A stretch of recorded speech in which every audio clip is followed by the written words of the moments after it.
Now let us continue our discussion on filtering of your compound library. And if you remember, in my last or previous video I have mentioned that your compound libraries can be filtered on the basis of structure based filters. That is, you can identify and remove known undesirable functional groups from the compound library so that you can minimize the presence of unwanted groups or compounds containing unwanted groups in your compound library. It is one of the way to weed out compounds which might contain undesirable functional groups, and hence you would be in position to deal with the less number of compounds when you proceed for virtual screening, and eventually you would sort out then further compounds from virtual screening that has got higher affinity for the given target. So this filtering process is usually done in order to get rid of undesirable compounds, or you can say unqualified compounds, that can further create problem in your high throughput screening assay and virtual screening or experimental testing further. Okay, so we have already discussed on what are those functional groups that can be considered as undesirable functional groups. If those are found in your compound library, you are advised to remove those compounds. Well, now this lecture we would focus on what are those property based filters, which I have previously termed as physicochemical filters. Okay, so now these property based filters are those which are applied on the basis of inherent properties of the compounds that are present in your compound library. One of the earliest proposed property based filter was designed to monitor, or you can say was designed to deal with the factor of bioavailability. Okay, so what is bioavailability? Bioavailability corresponds to the concept that would make sure that when and if the compound is administered orally, it should be able to get access to the place where it is supposed to work. Okay, so now in this way, it is highly desirable for a drug to be administered by oral ingestion in order to be easily utilized by the patient. Okay, so this is the main concept, right? If a drug is given orally, the drug is supposed to pass out through various membranes in order to get into the exact tissue where that drug target might be located.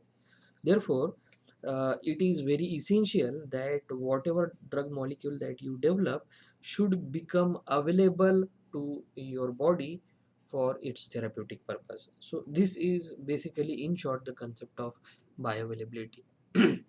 So in order to be bioavailable, the molecule that you might propose, it should have reasonable aqueous solubility so that it can pass on from one tissue to another tissue, one organ to another organ, okay, so on and so forth.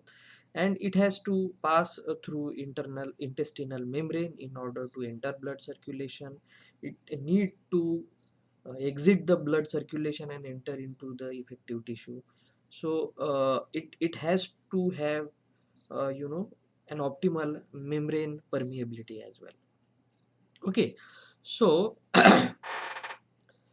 in order to deal with this issue, back in early 90s, Lipinski and his co-workers, well, based on the statistical analysis of whatever pharmacokinetic and whatever oral bioavailability data of existing drug was present at that time, they proposed the rule of 5. So according to this rule of 5, this rule of 5 would provide a simple heuristic for the compound's oral bioavailability. Okay, so now what is this rule of 5? This rule of 5 is based on 4 simple properties of any compound. Okay, so this rule of 5 that was proposed, that was based on four properties, four inherent properties, or we can say four physicochemical properties of a given compound. So these four properties basically include the number of hydrogen bond donors that are present in any compound. If it is less than 5, then the compound is supposed to be orally bioavailable. Second descriptor that they have used, or second property that they have considered, was in terms of hydrogen bond acceptor, and they came across that most of the bioavailable drug at that time has less than 10 hydrogen bond acceptor. Most of the bioavailable compound at that time possess the molecular weight less than 500. Whatever bioavailable compound that were present at that time, they had a log p value less than 5. So based on their statistical analysis, what Lipinski and his co-worker proposed was that all of the compounds which are collectively having less than 5 hydrogen bond acceptor, or compounds having less than 10 hydrogen bond acceptor, compounds which are having molecular weight less than 500, and compounds which has got log p less than 5 are supposed to be collectively bioavailable. So it was a simple heuristic or a simple logic that was developed back in early 90s, that gives a medicinal chemist an idea that whatever compound he might synthesize, if it is having less than 5 hydrogen bond donor, if it is having less than 10 hydrogen bond acceptor, if the compound weighs less than 500, if the log p of the synthesized compound is less than 5, then it is highly probable that the compound would be bioavailable. That is the basic logic behind the rule of 5, and this rule of 5 was composed based on four descriptor or four properties like hydrogen bond donors, hydrogen bond acceptors, molecular weight, and log p. Well, since it was proposed in early 90s, by the end of, well, say for example, mid 2000s, along with these four physicochemical properties, a few more were added, and more rules were proposed. Well, say for example, the Lipinski rule of 5 already considered this molecular weight, hydrogen bond acceptor, hydrogen bond donor, and log p. So by the end of this 2005, a few more descriptor were further added, like polar surface area, the number of rotatable bonds, the number of atoms that are collectively present in the drug molecule, as well as the charge. So, well, let us talk about these rotatable bonds. So now any small molecule might contain a bond that might be rotatable or that might be rigid. So the number of unsaturations and position of unsaturations that are present in any small molecule would eventually decide on what kind of bonds are rotatable in that molecule, or what kind of bonds might not rotate.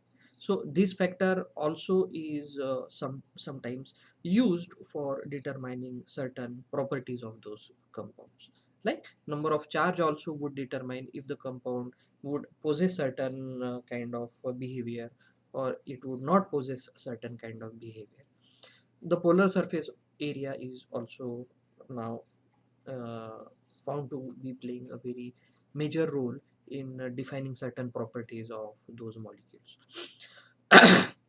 Well, say for example, Gauss in 1999 used three properties like molecular weight, log p, and number of atoms to determine if the set of compound has certain property, and that was termed as the Gauss rules. Similarly, we have got Egan rule, Walter's rule, Opera lead-like rule, or Werber rule, Rios rule, Martin rule, which considered collectively all or many of the said properties in order to define if compound would behave in a certain way. What Lipinski did was, their objective was to figure out if the compound would be orally bioavailable or not. So it was, you can say, it was a kind of extension that these other groups have performed by including or discarding different properties, and by matching and mismatching different properties or physicochemical properties of those compound in order to determine some another properties other than oral bioavailabilities. And thus, in the due course of research, as the as the literature piled up regarding the drug likeness and lead likeness properties of compound, the more and more number of rules were further added to the list of physicochemical properties based on which the compounds can further be filtered. So this was till 2005. People realized that properties of compound like molecular weight, polar surface area, hydrogen bond acceptor, hydrogen bond donor, log p, rotatable bond, number of atoms that are supposed to be present in your molecule, charge of the molecule, might play certain important role in maintaining the pharmacodynamics of the compound that has been created. Okay, so you can go in more details of all those rules and their significance in this paper that was published back in ACS Chemical Biology back in 2011. It is just a kind of summary that I wanted to give.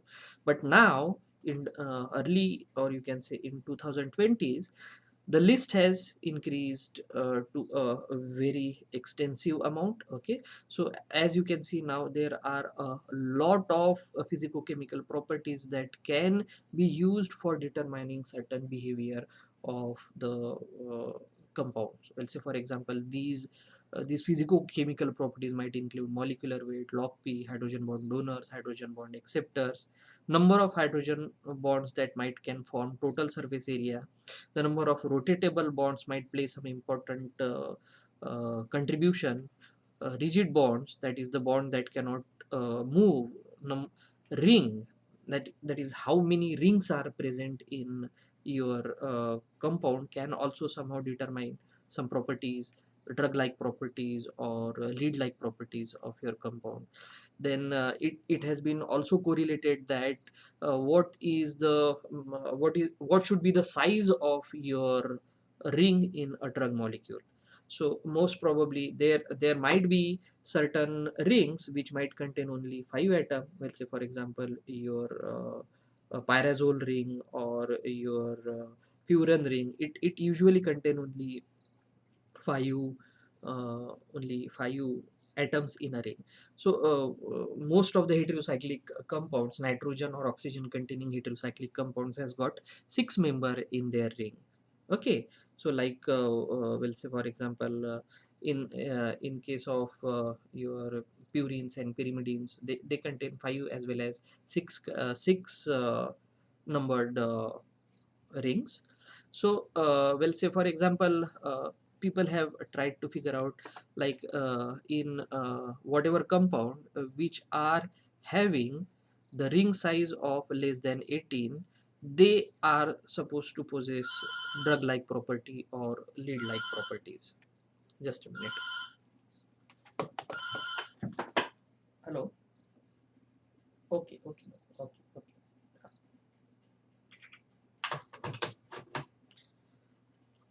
Okay, so where were we? We were discussing like the physicochemical property, like the size of ring, right?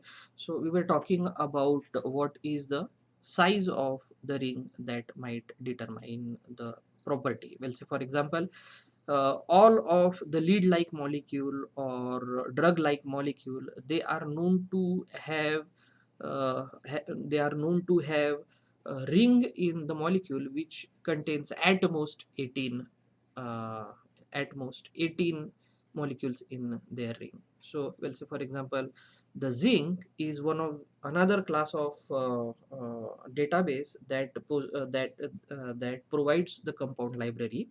Well, according to them, they have decided ki okay, according to their study, they ended up with a conclusion ki the compound which is having less than 12 number of atoms in the ring, these compounds might be favorable in some bioassays or say some Then people have also included properties like number of carbon atoms, number of heteroatoms that are supposed to be present, what should be the ratio of heteroatom and carbon atom, what should be the charges on the molecule, the number of charges, the total charges that are supposed to be present. This includes how many charges should be present on your compound. We'll say for example 2 positive charges or 3 positive charges, and eventually this total charge would describe that after all of the charges are present. We'll say for example if there are two charges, one positive charge and one negative charge, and eventually this positive charge they neutralize the effect of negative charge, and the total charge on the compound would be 0. Okay, then people have also considered the presence or absence of stereo centers as one of the criteria that can define certain property of your drug molecule. So based on all of these list of physiochemical properties, one can end up having a rule of 3, like rule of 5, like rule of uh, rule of drug like soft, that would determine if the compound would act like a drug like molecule, or if the compound might have lead like properties. You have got a rule like Rios zinc rule and a respiratory quotient, or you can say respiratory rule, if you are trying to develop some compound libraries which are supposed to be given in respiratory way rather than oral, then you might follow these set of physicochemical filters in order to weed out the compound that are supposed to be, you know, not to be given in a respiratory way, or as you wish, right? So if you want to create an inhaler, or you can say if you want to create a kind of compound that are supposed to be given in a route other than oral, and those are supposed to be given in form of respirators. Well, say for example most of the asthma drugs, well, those are given in form of respirator. So whatever those molecules are, whatever such compounds are, those are given by the respiratory route. Well, people have figured out that they have molecular weight in range of 240 to 520. The log P is usually in the range of -2 to 4.7. Then it has got hydrogen bonds in the range of 6 to 12. It has got total polar surface area in the range of 51 to 135. It has got rotatable bonds that lies between 3 to 8, and it has got 1 to 5 rings. The number of rings are present in number of 1 to 5.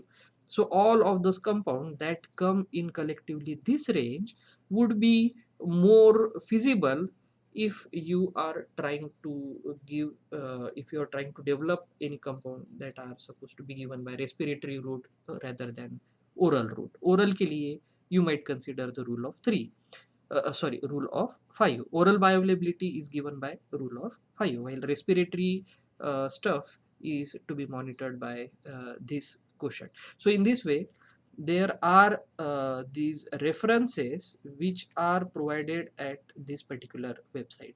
So you can visit this website and check into more details of what all those rules are, right? And what all these descriptors are and how they are mixed and matched with each other, so that you can end up creating your own set of compound library that would be more targeted than just focusing on oral bioavailability. Okay, so what I want to convey by this slide is that the Lipinski rule of 5 is not the only rule that should be considered while designing certain compound library. There are a lot of physicochemical properties that are now being newly discovered. They are being added to this list, and we have got very huge and comprehensive set of physicochemical properties that are known to be affecting various properties of your compound, and it is all just for you to study them in more detail, and you can eventually set up a few filters that can be used for you know for finding out what might be the set of rules that you can use for your purpose, for designing a perfect compound library for your problem that you are dealing with.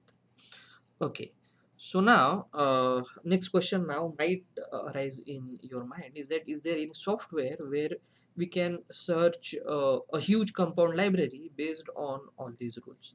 So yes, there is. Well, there is a resource called as filterbase, where what the developer of filterbase has done is that they have filtered the compound library based on most of the physicochemical as well as common structural, or you can say property based filters as well as structure based filters, and they have ended up with a set of compound library that can be used for any normal enzymatic assay.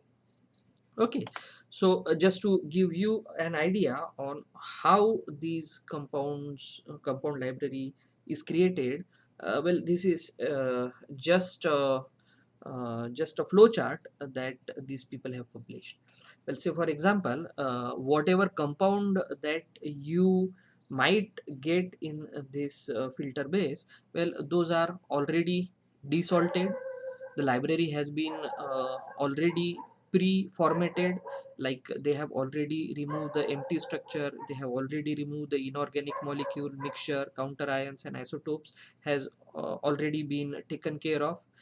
All the compounds that are present in this resource are protonated and normalized. All the duplicates have been already removed.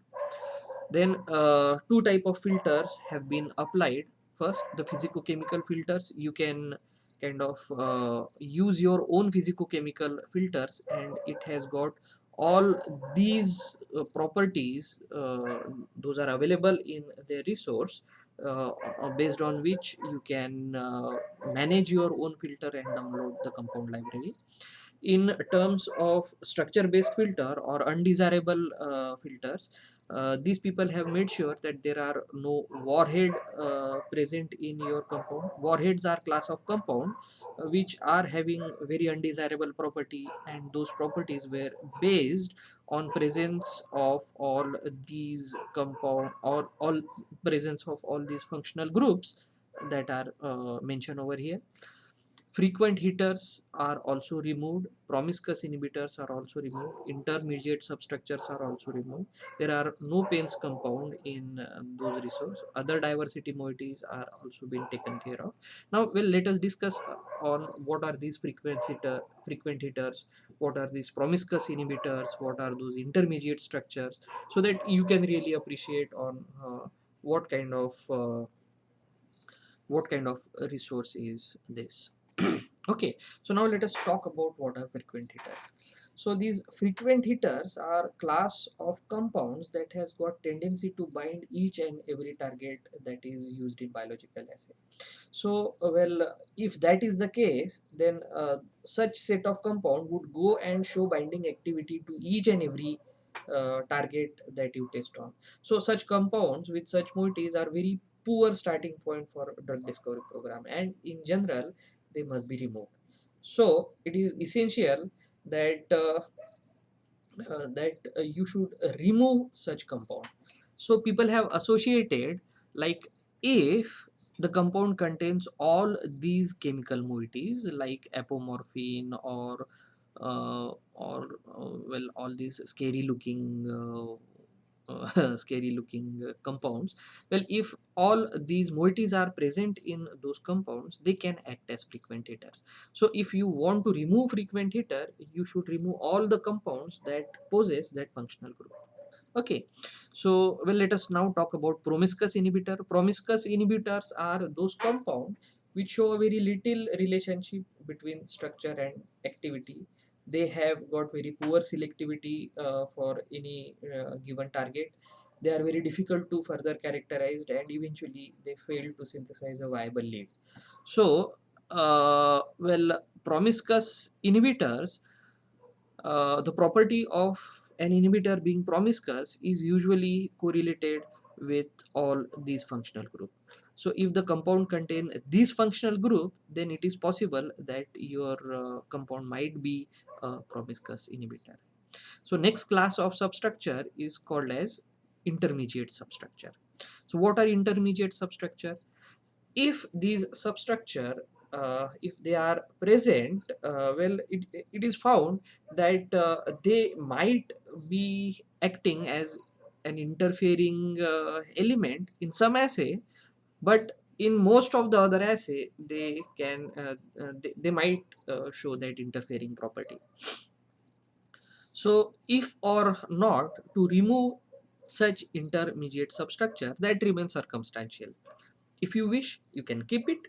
If you wish, you can remove it. So this such a type of compounds could be potentially problematic. Why? Because in some assays they are shown to be interfering, while in some assays they are shown to be not interfering. So it would be completely circumstantial for you if or not to include compounds containing such intermediate substructures. Well, say for example, like the compound containing acyclic halide or alkene or aniline or cyclic ketone group or some enol ether group or hemiacetal group. Well, if these compound or if these kind of functional group are present in your structure, you can kind of raise a flag that these can be some potentially problematic compound. If or not to remove them, it is all up to you. When then there are another set of compound which are called as pan assay interference compound. These are also sometimes collectively called as pains. So these pains class of compound might act as frequent hitters or promiscuous compound in many biochemical high throughput screenings. So it is essential that you remove these pains as well. So the compounds which contains imine, minage or quinone or even catechol, well, such a kind of functional group might be associated with PAINS activity or PAIN assay interference compound. The other class of compounds are included in other diversity moieties. So there, these are such a kind of substructures that are present in your compounds if they are present in more than threshold number. Well, say for example, the if there are functional groups like this 1,4-cyclohexidine or acyclic NCN or acyclic NS, if they are present in say in less number, we'll say for example in range of 1 or 2 or 3, then these compounds might not interfere with an assay. But if they are present above say some threshold, we'll say for example if such functional group are present in more numbers, we'll say for example if there are 5, 6, 7, 8, 9, 10, then these compounds can interfere with any bioassay. Well, such a kind of moieties are referred to as other diversity moieties. Okay, so now in our resource we have already taken care that there are no frequent hitters, there are no promiscuous inhibitor, there are no intermediate substructure, there are no pain compounds, there are no other diversity moieties. So in this way most of the compound library has been already taken care of. So what you can do is that you have this advanced search option on this resource, wherein you can create your own rules. Well, say for example if I want to have the compounds, all the compounds which are present in this resource, which has got log p equals to some value, not equals to some value, less than or greater than, all these parameters can be implemented to all these physicochemical properties as well, like molecular weight, hydrogen bond acceptor, hydrogen bond donors. So you can enter the value for the selected property and you can use different operators so that you can design your own rule to filter the compound library. So this would enable you to give you a better chance of crafting your own compound library as per your specification. So I would advise you to try out that resource in order to construct a proper compound library if you wish. Okay, so now once you deal with these structure based filters and properties based filters, so by the end of this step you would end up with a set of compounds which you know are the best set of compound for your set of requirements. Okay, so now in order to perform further virtual screening, you might need the compound in its three-dimensional form. It is entirely possible that whatever structure-based filters that you would implement, or whatever property-based filter that you would implement, the compounds are still in one-dimensional form or two-dimensional form. They can be either in form of smiles at the current position, or they can be in form of 2D SDF files. So in order to proceed further for molecular docking or virtual screening, you would need your molecule in three-dimensional state. That is, you need three-dimensional model of your compounds. So for that, you should generate the three-dimensional molecules. Okay, so generally the compound library containing SDF file hold two-dimensional structural information. Okay, that is what I was talking about. So in order to generate the 3D model of your compound, you can use programs like Concorde and Corina, which are of course not open access. These are provided by a company called as OpenEye. You would have to pay some money to get hold of these softwares. So this is what might happen. Okay, when you start out, or when you kind of get your compound library, you might get this compound library in SDF format. Okay, so if you open that compound library in any text editor, this is how your compound library might look like. So what next thing you might do is that you can get smiles of your compound, and you can perform other activities like removing salt, or split the covalent salt, then normalize the charge. You can remove the unwanted fragments. Okay, you can remove the unwanted fragments, or you can detect frequent hitters, you can identify wrong molecules, you can find duplicates, you can apply final filters, which can be structure based filters or properties based filters, and finally your compound library would be still in present in the smiles format or 2D SDF format. Okay, so this is the two-dimensional representation of your molecules. Okay, so at this stage, after having all those filters implemented, you might end up with a compound library which are either in form of smiles, or which are either in such two-dimensional state, right? But in order to use them for further molecular docking and virtual screening, you would require 3D structures. Okay, and such 3D structures can be generated using softwares like Concorde and Corona. So if you are having money, of course, if you want to use, or if you want to generate such 3D structure for free, you can use softwares like Frog, or you can if you have installed softwares like OpenBabel, you can generate 3D structures. Of course, it is not like you would have to buy the software for generating the 3D structures. Okay, so now optionally there is an option, something called as exploding the structure. Okay, so while the 3D structure that are generated, information on stereochemistry of compound has to be included as well. Okay, so based on the presence or absence of stereo centers, there is entire it is entirely possible that stereoisomers can exist for a given compound or given set of compound.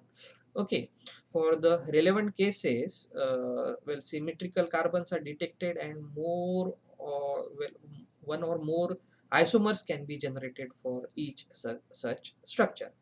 So typically only a small number of stereoisomers are generated at this stage.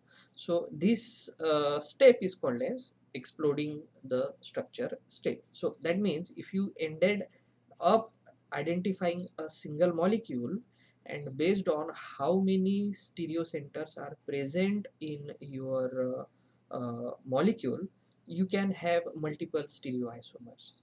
So each compound might give multiple stereoisomers based on how many stereocenters are there. So there are softwares like BKL which can do this job of exploding your structures. Okay, so this is what is happening. If you end up with this compound, okay, now based on if there are 3 stereocenters in your compound, it is possible that you can generate 5 isomer of a single compound. So say for example, from this compound, the two-dimensional structure that you have obtained, based on how many stereocenters are there, you have created such 5 isomer. Okay, so this process is called as exploding the compound. So why exploding? Why? Because from a single compound you would now get multiple compounds, right? So if there are 5 compounds in my initial compound library, after filtering, after exploding, you would get 25 such compound. If there are, well, say for example, that would completely depend on how many stereocenters are there in your compound. Okay, so that would eventually increase the size of the compound library. Okay.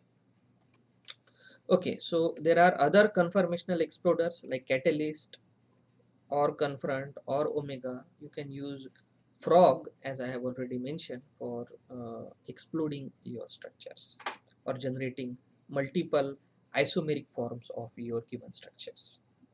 Okay, so next step that is needed to be done is in form of protonation.